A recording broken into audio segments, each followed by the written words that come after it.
नए साल के पहले दिन बड़ी राहत मिली है। कमर्शियल गैस सिलेंडर हुआ है सस्ता। 19 किलो का सिलेंडर 14 रुपए 50 पैसे सस्ता हो गया है। वहीं एयर फ्यूल के दाम भी हुए हैं कम। एटीएफ में 1140 किलो प्रति लीटर की राहत मिली है। तो अहम खबर इस वक्त आपको बता रहे हैं। नए साल के पहले दिन बड़ी राहत देखने को मिली है। कमर्शियल गैस सिलेंडर सस्ता हुआ है। 19 किलो का सिलेंडर पर 14 रुपए 50 पैसे कम हुए हैं। एयर फ्यूल के दामों में भी कमी देखने को मिल रही है। तो बड़ी राहत यहां पर मिली है। नए साल के पहले दिन बड़ी राहत सामने आई है। 19 किलो का कमर्शियल सिलेंडर हुआ है सस्ता।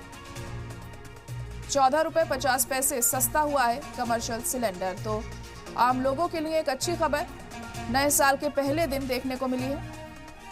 11,401.37 किलो प्रति लीटर की राहत मिली है।